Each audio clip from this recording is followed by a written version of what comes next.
दोस्तों मेरे बहुत सारे फ्रेंड्स मुझसे अक्सर पूछते हैं कि भाई एक स्मार्टफोन खरीदना है, थोड़ा आप सजेस्ट कर दो, गाइड कर दो कि कौन सा स्मार्टफोन ले। मुझे पता है कि आप में से बहुत सारे व्यूअर्स भी कुछ इस तरह से सोचते होंगे कि आप एक अच्छा सा फ़ोन आपको खरीदना अगर होगा तो आप भी मतलब किसी से हेल्प लेते होंगे या फिर यूट्यूब पे कुछ वीडियो देखते होंगे और सीखते होंगे कि कौन सा स्मार्टफोन मेरे लिए या फिर आपके लिए बेटर है। तो आज आप लोग ये वीडियो देखते रहिए। मैं आज आप लोग से इसी के बारे में बातें शेयर करने वाला हूं कि अगर स्मार्टफोन आप खरीदना चाहते हैं तो क्या कुछ आपको ध्यान में रख के स्मार्टफोन खरीदना चाहिए। नमस्कार दोस्तों, मेरा नाम है सावन और आप देख रहे हैं टेक्निकल गुप्ता जी। दोस्तों शुरू करने से पहले मैं आपको बता दूं कि अगर आपने मेरा चैनल अभी तक सब्सक्राइब नहीं किया है तो वीडियो के ठीक नीचे आप देख सकते हैं कि लाल कलर का सब्सक्राइब का एक बटन होगा, इस पर आप क्लिक करके सब्सक्राइब कर सकते हैं। अगर आप पीसी या लैपटॉप या फिर मोबाइल में भी देख रहे हैं तो वीडियो के नीचे एक रेड कलर का सब्सक्राइब का बटन होगा, उसको आप दबा के आप सब्सक्राइब कर लीजिए। दोस्तों स्मार्टफोन आजकल हम आप सभी लोग एक रखना चाहते हैं, आजकल बहुत फैशन हो गया और इनफैक्ट ज़रूरत हो गया है। सभी लोग चाहते हैं कि एक अच्छा सा स्मार्टफोन हो। अब बात हम करते हैं अच्छा स्मार्टफोन, तो अच्छा मतलब क्या, कितना अच्छा है। देखिए हमसे जो पर्सनली हमसे कोई पूछता है कि स्मार्टफोन आप सजेस्ट कर दीजिए तो मेरा सबसे पहला क्वेश्चन यही होता है कि आपका बजट कितना है। जी हाँ, सबसे पहले बजट कितना है। अगर आपका बजट 4,000 5,000 रुपया है तो फिर आप वही माइक्रोमैक्स कार्बन लावा वगैरह आपका सेट हैंडसेट ले लीजिए, जो कि बहुत अच्छा है। स्मार्टफोन होता नहीं है। स्मार्टफोन कम से कम मेरे हिसाब से 6,000 7,000 से आप ऊपर जाते हैं, तब आप कुछ 7,000 से जनरली ऊपर ही जाइए, तब आप थोड़ा ढंग का स्मार्टफोन ले सकते हैं। क्योंकि आजकल के स्मार्टफोन में मतलब आप नया खरीदिएगा तो मेरे हिसाब से कम जो कॉन्फ़िगरेशन होना चाहिए वो तो आपको कम से कम वो उतना होना ही चाहिए।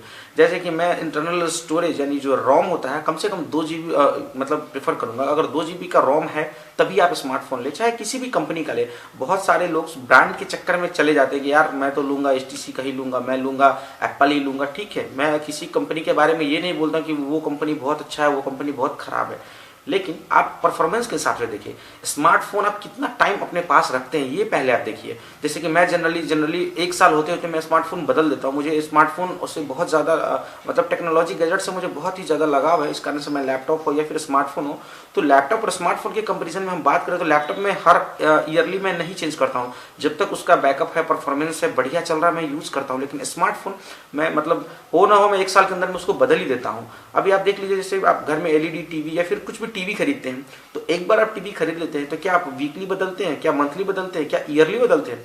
मुझे जैसे पता है कि शायद मैं तो नहीं बदलता हूँ, आप भी नहीं बदलते होंगे जब तक वो खराब ना हो जाए या फिर उसका परफॉर्मेंस बहुत ज़्यादा खराब ना हो जाए। हाँ, अगर आपके पास बहुत पैसा है, आपके पास ज़रूरत नहीं है, फिर भी आप खरीद ले, वो एक अलग बात है। लेकिन मैं जनरल आदमी की बात कर रहा हूँ।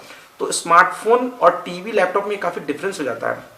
अब डिफरेंट यहाँ पे हो जाता है कि लैपटॉप और टीवी बार बार आप नहीं बदलते, लेकिन स्मार्टफोन आपको बार बार बदलना पड़ता है। आपके जब आपके पास सपोज दैट मान लीजिए कि कोई कम कॉन्फ़िगरेशन वाले 1 GB रैम वाले 1 GB स्टोरेज वाले आपके पास स्मार्टफोन है, अगर 2 GB रोम वाले 2 GB स्टोरेज वाले स्मार्टफोन मार्केट में आ जाते हैं और काफ़ी कम दाम पे आ जाते हैं, तो आपको ऑटोमेटिकली पुराना वाला जो फोन है वो स्लो हो जाता है। बहुत तरह का प्रॉब्लम ये है वो, पता नहीं कितना प्रॉब्लम है आप लोग को होने लगता है। इनफैक्ट मुझे भी होता है, इसमें कोई बात नहीं है। तो जब तक कोई नया वाला आता नहीं, कम दाम में आता नहीं, तब तक वो पुराना वाला बहुत अच्छा है, और जब जैसे ही आ गया वो बकवास हो गया। तो ये एकदम मतलब एकदम तुरंत बात है।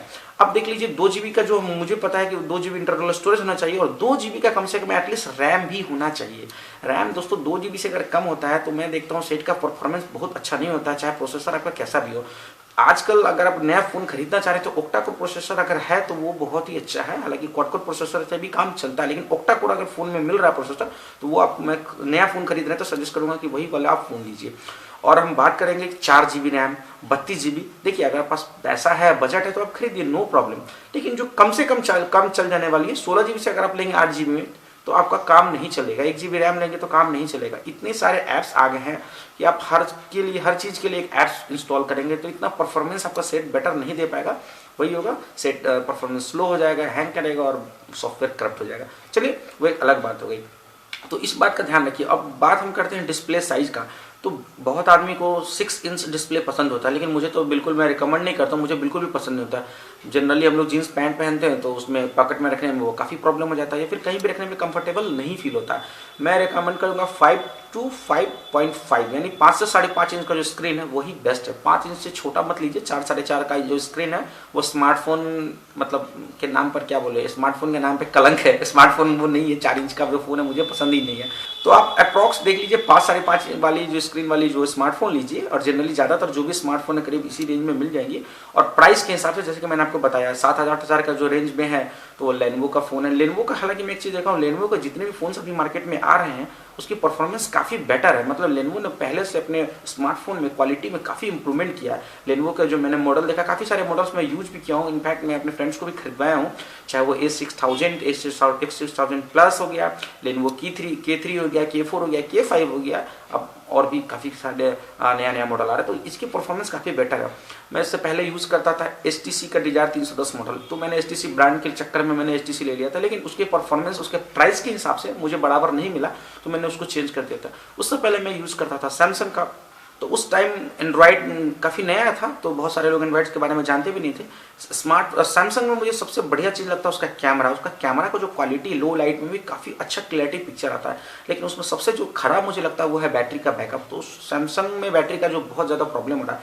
लेनोवो जो मैं इसलिए आपको बता रहा हूँ, मुझे कोई स्पॉन्सरशिप लेनोवो की तरफ से नहीं मिला है, क्योंकि मैं यूज़ किया हूँ, मुझे महसूस हुआ है, मैं करीब 4-5 कंपनी का स्मार्टफोन यूज़ किया हूँ, इसमें एक रॉबस्टनेस भी है। मेरे हाथ से मतलब करीब कितना बार भी फ़ोन गिर गया हो, कभी डेस्क पे लगा के चार्ज कर रहे हैं वहाँ पे गिर जाता है, कभी हाथ से मतलब बाई स्लिप हो जाता है, तो उसका डिस्प्ले अभी तक ठीक है।